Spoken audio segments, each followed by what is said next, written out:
Good morning, and welcome to the Unitarian Universalist Church of Roanoke.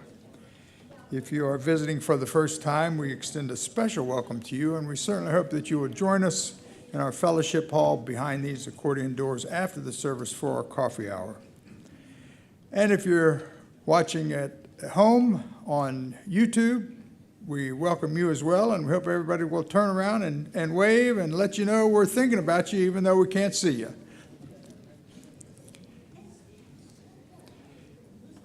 And now, let me ask that we put our hearts and our minds and our cell phones in worship mode. Before we do the words of welcome and reading of the covenant, our board chair, Catherine Hoffman, has a special announcement to make.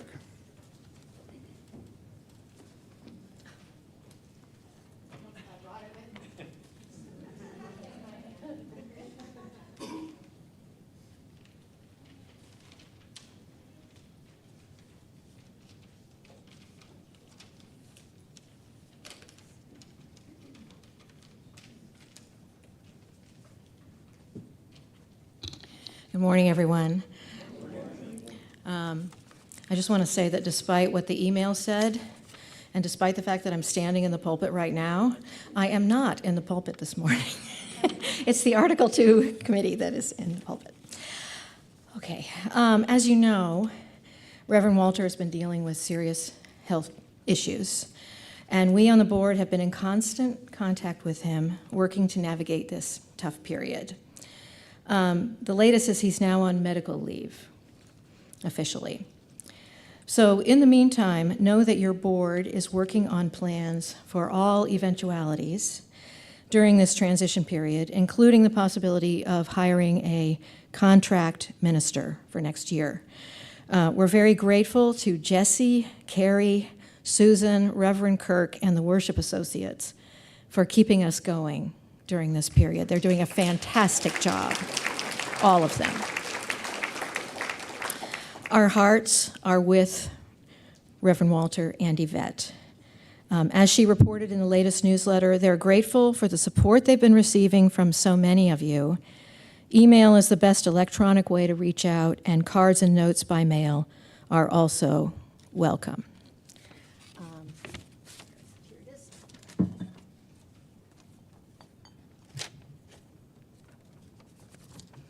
So I'd like you to join me in a moment of silence to send love and light to Rev. Walter.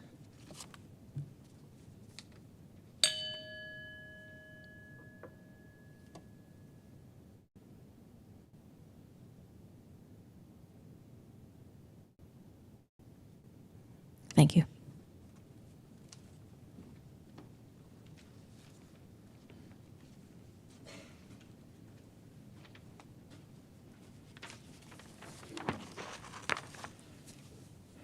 We acknowledge that our church resides on the traditional lands of the Tutelo and Monacan nations, farmed and developed through slave labor. We recognize and respect the ongoing connection to this land by generations of Black and Indigenous people of color. May our gratitude and fellowship here echo and honor that rich history.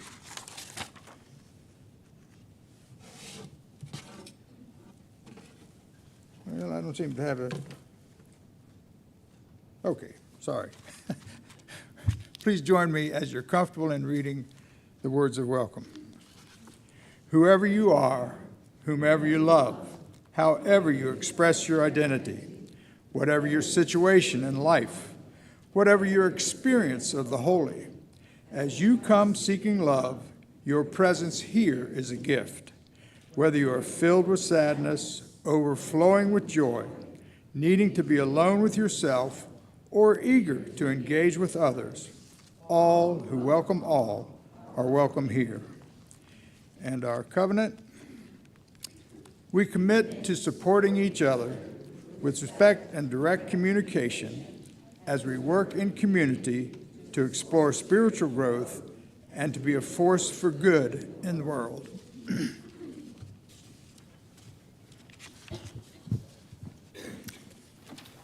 Our opening hymn is When Our Heart is in a Holy Place, and the words will be on the screen. And this song, sorry, some of you. This hymn has been suggested by the UUA to go along with the Article 2 proposal, which you'll hear all about today. So if you don't know what it is, that's okay. But we'll start with this, When Our Heart is in a Holy Place. And if you don't know it, which you may not, you can just join in on the chorus. So let's do it.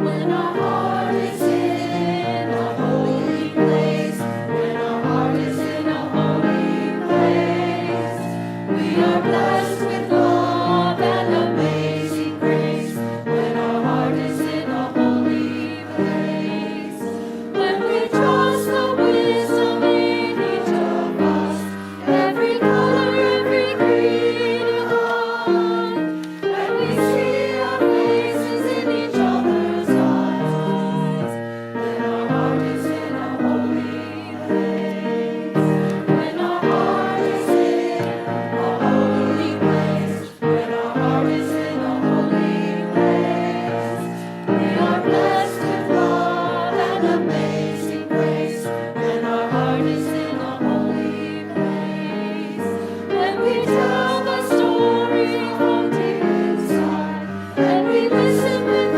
loving mind, and we hear our voices in each other's words. When our heart is in a holy place, when our heart is in a holy place, when our heart is in a holy place, we are blessed with love and amazing grace. When our heart is in a holy place, when we share the silence of sacred space, and the God of our hearts stirs within, and we feel the power of each other's faith. When our heart is in a holy place, when our heart is in a holy place, when our heart is in a holy place, we are blessed with love and amazing grace. When our heart is in a holy place, when our heart is in a holy place.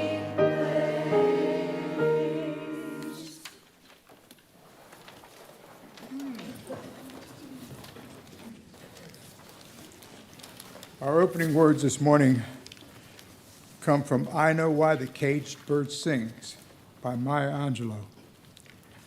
Love is the greatest force in the world.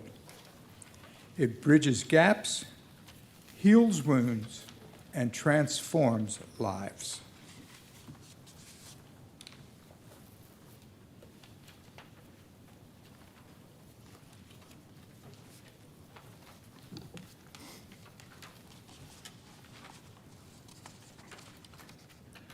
When the chalice is lit, let there be a moment when every heart turns reverently toward the light. When a covenant is birthed to engage with humility. When our true natures are caught in a moment that cannot be denied. When our fear subsides, bathed in the love that resides deep within. When all pretense is dropped as the call arrives. To bare our souls and to commit when the chalice is lit.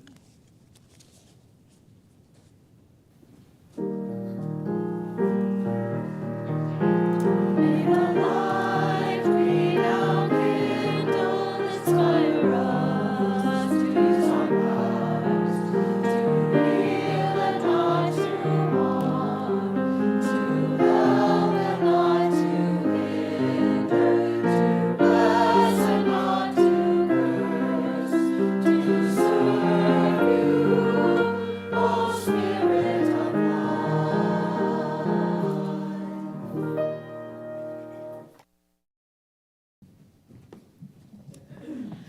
Hi, I'm Jessie. I'm the Director of Lifespan Faith Development here at UU Church of Roanoke. I use they, them pronouns, and I'm going to invite up everybody who is young or young at heart to come and join me for, actually, you guys are going to meet somebody new today.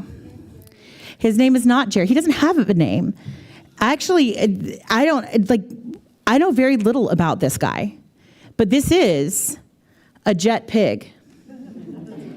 What is a jet pig, you may ask? Well, what the adults are going to spend some time talking about and learning about this morning is justice, equity, transformation. That spells jet if we take the first letters. And then pig is pluralism, interdependence, and generosity. These are all great big words, but we have ways of remembering these words. Justice is like a sunshine. So what color is sunshine? Yellow. So we take our justice off the back and we can stick it to his control panel. What? I know. We've got transformation. You guys might not know this, but purple sea urchins adapt faster than any other animal. So purple is transformation. They stick to very specific magnets because I didn't check polarity. Red is a big red heart. And red stands for equity. Because when we love somebody, we want what's best for them, right? Who wants to stick the heart on the control panel? Go for it.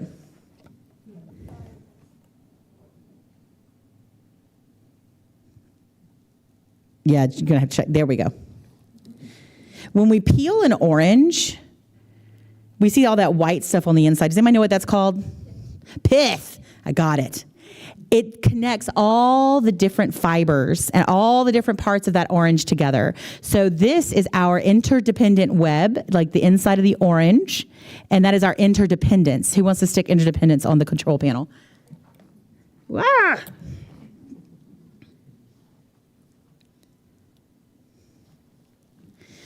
Green it starts with a G, just like generosity does. But when we're generous and we water the things that we need to grow, what do? Yeah, so it's green like a growing plant. You want it, Emma? Okay, come on over. Thank you for your honesty.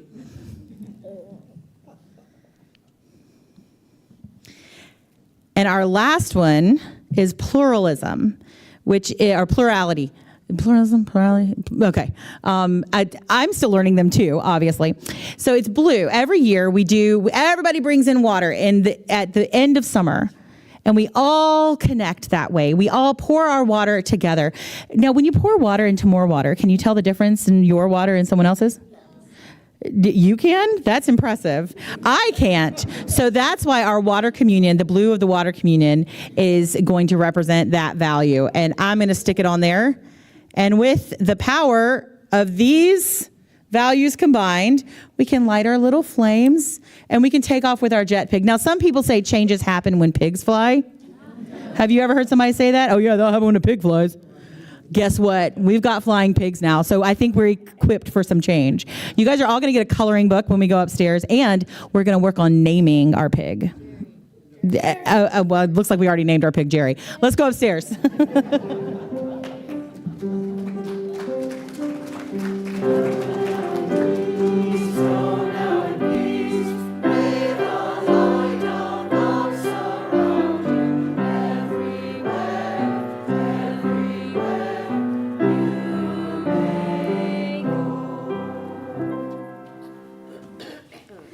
Aren't we lucky to have Jessie? She does such give her a hand.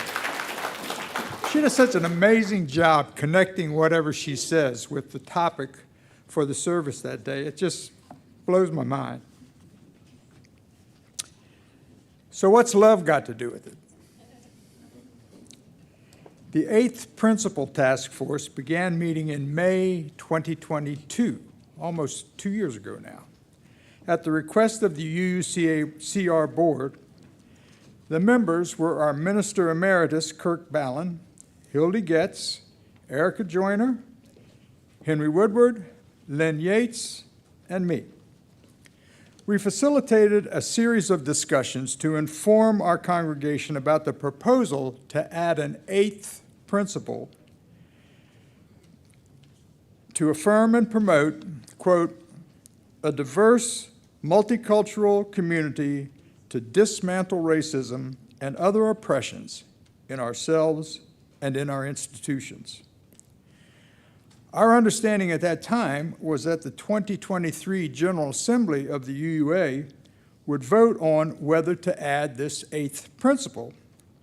If approved by a majority vote, the 2024 General Assembly would vote again, and the eighth principle would require a 2/3 vote for adoption as an addition to the 7 principles we had already committed to affirm and promote. Early in 2023, much to our surprise, we learned that the UUA board had appointed a study commission to consider amendments to the Unitarian Universalist Association bylaws, Article 2, which outlines our principles, purposes, and sources, including the 7 principles. Knowing that the 2023 General Assembly would not vote on the 8th principle as originally proposed, the task force recommended that UUCR add it to our congregation's bylaws, which we did at the annual meeting last June. The task force then became the Article 2 task force with the same members. A majority of delegates to the 2023 General Assembly voted to advance a significant revision of Article 2 to a final vote at the 2024 General Assembly. Some people have asked, why do we need to change the 7 principles at all? Study Commission co-chair Rob Spierko has pointed out that when the 7 principles became part of Article 2 in the 1980s, quote, not everybody immediately printed it out and slapped it on their wall and said, yay, big 7. A whole generation got to look at them and figure them out and use them in worship and religious education. He continues, I hope there's a new generation that has the same opportunity to really make Unitarian Universalism their own, that we've opened a new space for people to engage, for long-standing members to re-engage, and for new people to engage and come in and feel like there's room for them to contribute in a way that they may not have felt quite before. Over the months since General Assembly 2023, the commissioners have voted to incorporate amendments that passed during that session and to do what they call a plain language review to clarify language without changing any meaning. They met with proposers of some of the amendments to discuss how to tweak language, and they had a legal review of their draft. The commission incorporated the amendments from General Assembly 2023, and last November, they presented their final proposed revisions to Article 2 to the UUA Board of Trustees. Today, we want to make you aware of the proposed contents of the revised Article 2, which you have as an insert to your order of service. And we will begin gathering your feedback to share with our GA delegates prior to the final vote this June. We will offer additional opportunities depending on interest. Please keep in mind, if you don't remember anything else we say, please keep in mind that you may continue to subscribe to the 7 principles if you find them meaningful and useful in helping to guide your life and to explain what Unitarian Universalism is to people from other faiths. Hildy and Henry will now review the 6 values, and you may follow along in your order of service and on the screen behind me.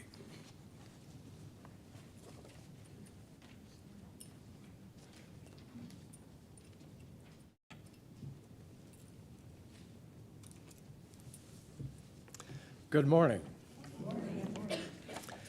Hildy and I are going to invite you to look closely at the 6 values proposed in the Article 2 revision. And as we go through these, we want you particularly to consider the extent to which they incorporate not only our 7 principles, but also the 8th principle, which we adopted this past year. We'll take these values one by one, and they'll be projected on the screen up here. Please join me in reading the first of those values, interdependence. Honor the interdependent web of all existence. With reverence for the great web of life and with humility, we acknowledge our place in it. We covenant to protect Earth and all beings from exploitation. We will create and nurture sustainable relationships of care and respect, mutuality and justice. We will work to repair harm and damaged relationships. Now, notice that interdependence incorporates our seventh principle, respect for the interdependent web of all existence of which we are a part, quite expressly.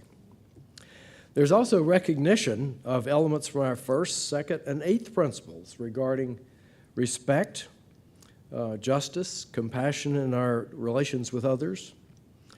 Interdependence also captures the spirit of our sixth principle, supporting world community with justice as a goal. So it packs a lot of those in there.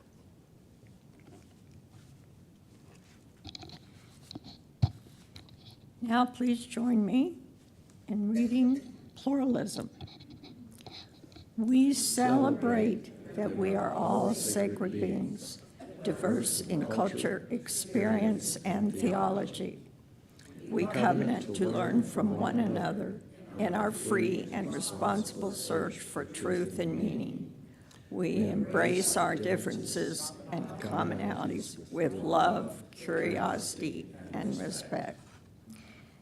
Now, I want you to notice that pluralism incorporates the wording of our fourth principle, a free and responsible search for truth and meaning. It also has elements from our first principle, recognizing the inherent worth and dignity of every person, and our third, acceptance of one another, and our fifth, the right of conscience. So now if you would please join me in reading the proposed value justice. So justice. We work to be diverse, multicultural, beloved communities where all thrive. We covenant to dismantle racism and all forms of systemic oppression. We support the use of inclusive democratic processes to make decisions within our congregations, our association, and our society at large.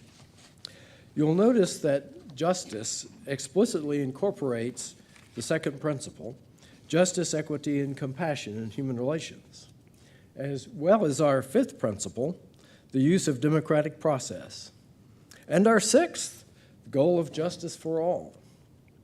It also adopts the thrust and language of our recently adopted eighth principle, which is journeying towards spiritual awareness by working to build a diverse, multicultural, beloved community by our actions that accountably dismantle racism and other oppressions in ourselves and in our institutions. 3 more to go, folks. Transformation. Read with me, please. We adapt to the changing world. We covenant to collectively transform and grow spiritually and ethically. Openness to change is fundamental to our Unitarian and Universalist heritages, never complete and never perfect. The value transformation incorporates our third principle, which is acceptance of one another and encouragement to spiritual growth in our congregations. Our present principles don't otherwise explicitly recognize the certain importance of change. Now let's read together the proposed value, generosity. We cultivate a spirit of gratitude and hope. We covenant to freely and compassionately share our faith, presence, and resources. Our generosity connects us to one another in relationships of interdependence and mutuality. This generosity value is not explicit in our present principles, but it is implicit in the focus of recent emphasis on actions and accountability in the 8th principle, also in our commitment to equity in our 2nd principle, and in our goal of world community in the 6th principle. Equity is the last value. Let's read together. We declare that every person has the right to flourish with inherent dignity and worthiness. We covenant to use our time, wisdom, attention, and money to build and sustain fully accessible and inclusive communities. The description of equity expressly incorporates the wording of our first principle, the inherent worth and dignity of every person. It is a cornerstone of our second principle, justice, equity, and compassion in human relations. It references to accessible and inclusive communities as echoing the goals of the 6th principle, world community with peace, liberty, and justice for all, and the 8th principle, working to build a diverse, multicultural, beloved community by our actions that countably dismantle racism and other oppressions in ourselves and in our institutions. There's a lot to explore and discuss in this proposed transition. So we hope you will join us after the service. We will be in the Olin room ready to talk about these, and we do have some food we're serving. Thank you.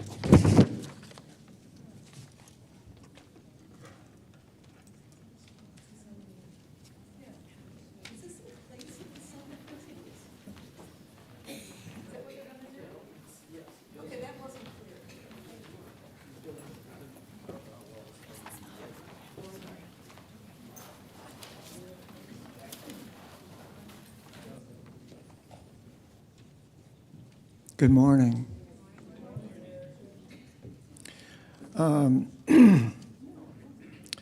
There are 2 words in the Article 2 revisions that I would like to highlight today. They are covenant and accountability. These 2 words capture the essence of the Article 2 Study Commission's thinking. They are action words that provide the driving energy that they felt is needed to support the 6 values with love at their center. 36 years ago, when the 7 principles were birthed, Article 2 highlighted principles and purposes. The current revision of Article 2 highlights purposes, values, and covenant. The revised Article 2 wording not only uses the word covenant as a noun, it also uses it as a verb. It appears in the 2nd paragraph of each one of the 6 key defined values. For instance, with the value of independence, we covenant to protect Earth and all beings from exploitation. Or for the value of justice, we covenant to dismantle racism and all forms of systemic oppression. There is a lot that the Article 2 Commission has packed into that one word, covenant. This is an action word, and it is much more prominent in the proposed Article 2 wording as compared to the 1987 version. The intention is that that word covenant be the link between each of us and the change we want to see in the world that we are facing today. The covenant to uphold love and its surrounding values can be between you and your faith, you and your life partner, you and the congregation, you and the biosphere. It can be between our congregation and the wider community. It can be between our congregation and all other UUA congregations. The next word I want to address this morning is accountability. As stated in the section on values and covenant, Love is the power that holds us together and is at the center of our shared values. We are accountable to one another for doing the work of living our shared values through the spiritual discipline of love. I love that phrase, spiritual discipline of love. We are accountable to one another. In other words, let's do what we say we are going to do and then take responsibility for our actions. The work of the Article 2 Study Commission got a boost of energy from the Eighth Principle movement as it bubbled up through many UU congregations, our own included. The movement's main concern was a lack of dedication to the task of challenging white supremacy and other forms of oppression. It felt that this task was so important that it should have the position as one of our core principles. Then people in our congregation and many other congregations started asking, well, why shouldn't this concern about actively addressing racism apply to the rest of our principles? In other words, let's walk all of our talk. The Article 2 Commission listened to the momentum of the Eighth Principle movement and incorporated that into the new Article 2 language, so that the idea of accountability, as well as the 7 principles themselves, are woven into the practice of covenant.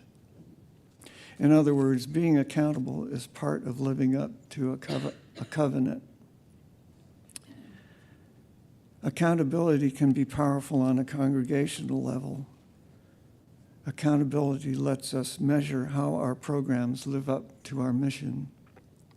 It can indeed make our values and principles jump right off the page. So with a strong focus on covenant and accountability, it is the intention of the Article 2 revisions to take us forward into the challenges that face us today. To some, they may feel like a jettison of the beloved 7 principles, but the Commission hopes that they will be a breath of fresh air that blows through the UUA bylaws this summer at the General Assembly and brings them up to speed with our current reality.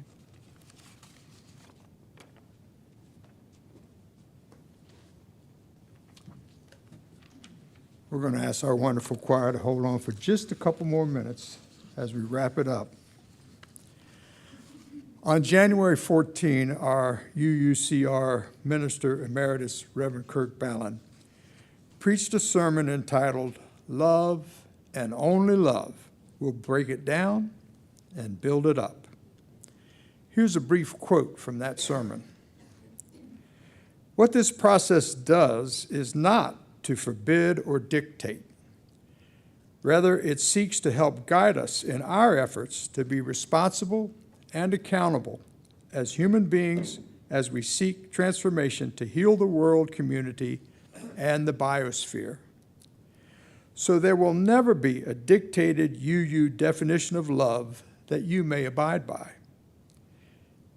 Instead, there is a call to each of us to explore, to be challenged by, to put into action as individuals and congregations what love is."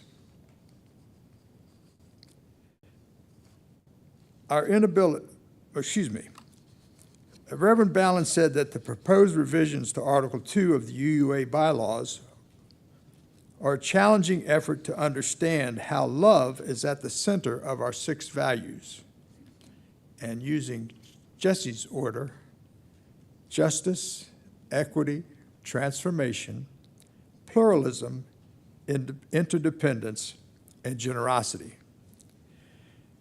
The values that foster love as the skill humanity needs to survive.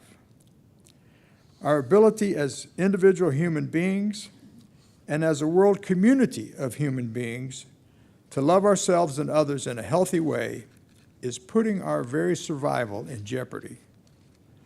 Love is the only force that will transform the environment to sustain human life and the biosphere as a whole. That's why love is at the center of the graphic on the screen.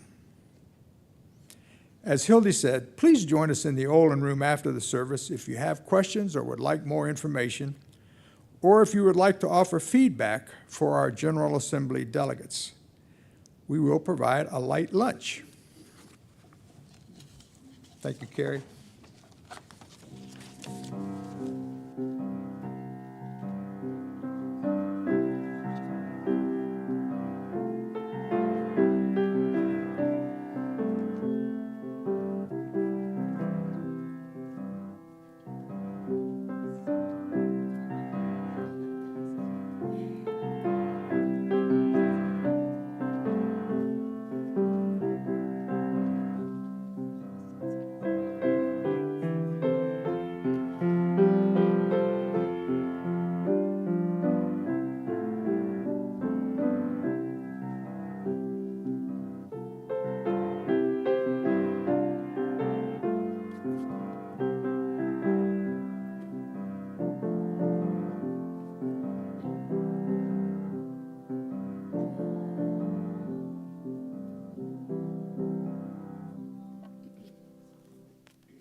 And now is the time in our service where everyone gets a chance to participate.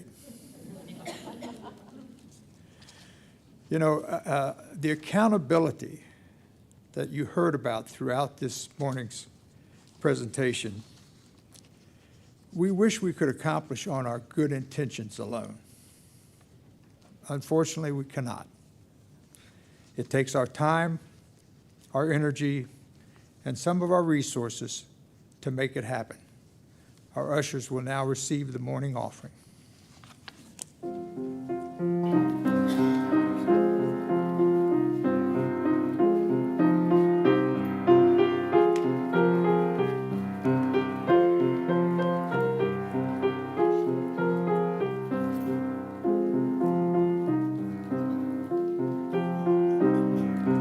Building bridges between our divisions, I reach out to you. Will you reach out to me? With all of our voices and all of our visions, friends, we could make such sweet harmony. Building bridges between our divisions, I reach out to you. Will you reach out to me? With all of our voices and all of our visions, friends, we could make such sweet harmony. Building bridges between our divisions, I reach out to you. Will you reach out to me? With all of our voices and all of our visions, my friends, we could make such sweet harmony. With all of our voices and all of our visions, I reach out to you. Will you reach out to me? With all of our voices and all of our visions, my friends, we could make such sweet harmony. With all of our voices and all of our visions, friends, we could make such sweet harmony.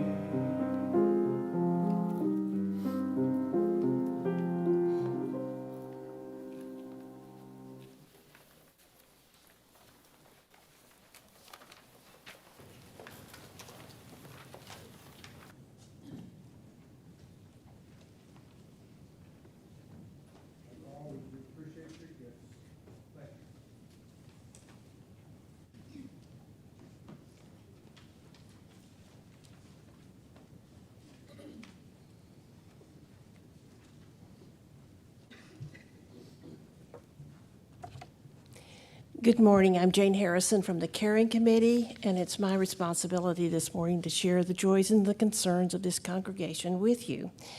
If you have a joy or a concern, I've said this before, you can contact anybody on the Caring Committee. You can call the church office.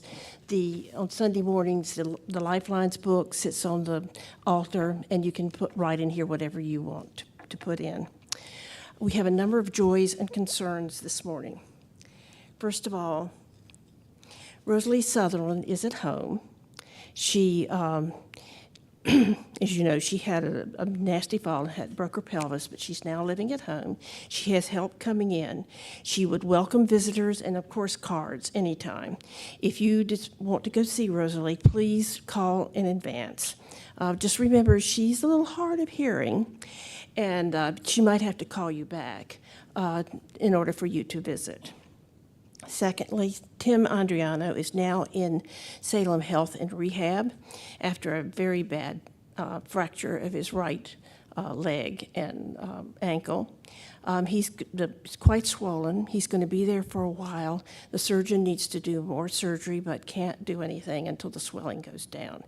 He does not want visitors at this time, but he would, again, welcome cards if you decide to send him anything. Well, as you heard earlier about Walter, our minister, the Caring Committee has taken it upon itself to provide food periodically for Walter and Yvette, because right now Yvette's very busy trying to, with all of Walter's treatments and taking care of him. We've got some meals scheduled through the end of March. However, there are 2 weeks, I think it's February, the week of February the 15th and the week of March the 7th that we still don't have meals for. If you're interested, and it's only twice a week we're doing this, and you only have to do it once a week if it's all you can do. If you are interested in assisting in any way, please contact Sally Garber. She's chairman of the Caring Committee. She's trying to coordinate this and so that it can get to Walter. Also, there are those of us on the Caring Committee who don't live that far from Walter. I'm one of them. And if you can only get the meals to the church, we'll be glad to pick them up and take them to them to help. And finally, my husband, as you know, Spike Harrison, is in the Veterans Care Center. They took him off all his medications, and actually he's physically doing much better. It's amazing.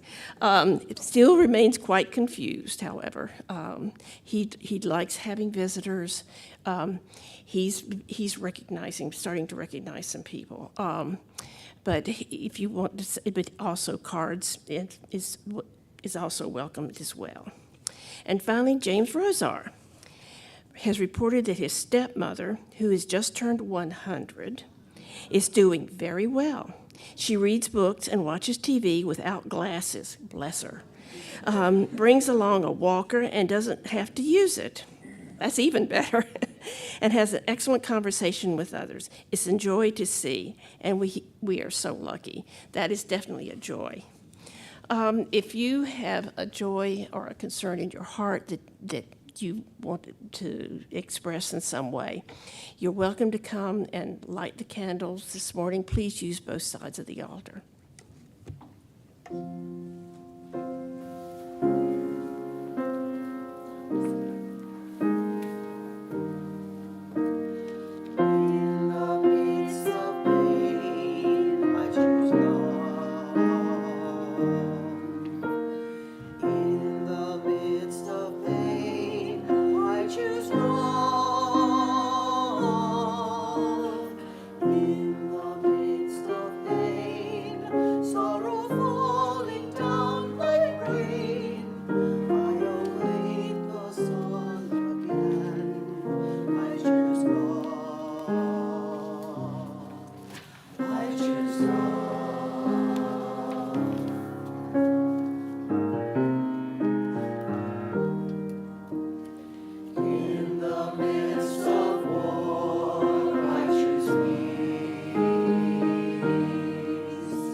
I will rise.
want to just emphasize one of the announcements in your order of service this morning.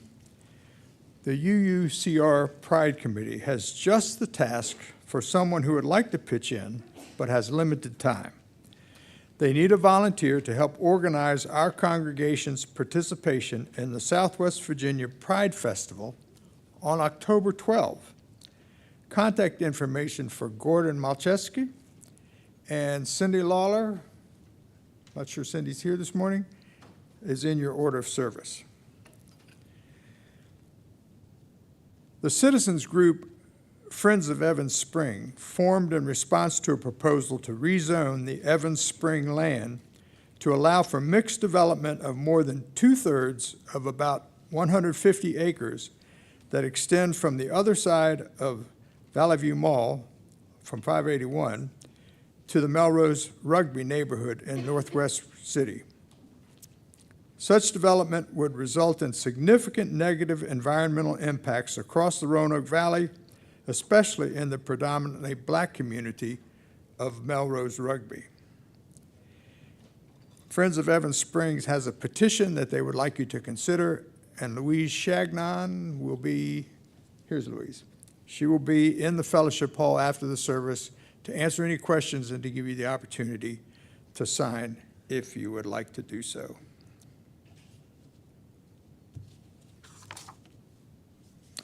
We will now have our closing music followed by the benediction.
Say this word and mean it. This word will become a pebble dropped in a pond with no shoreline, to send ripple upon ripple onward into the universe, to touch every molecule of every being. This word will become the verb that vibrates every sinew of your soul in every breath of your life, spent in covenant with the earth and all of its beings. This word will become the act that connects the you to the me, the I to the we, to hear the symphony of a beloved community bathed in justice and equity. Let this word be love.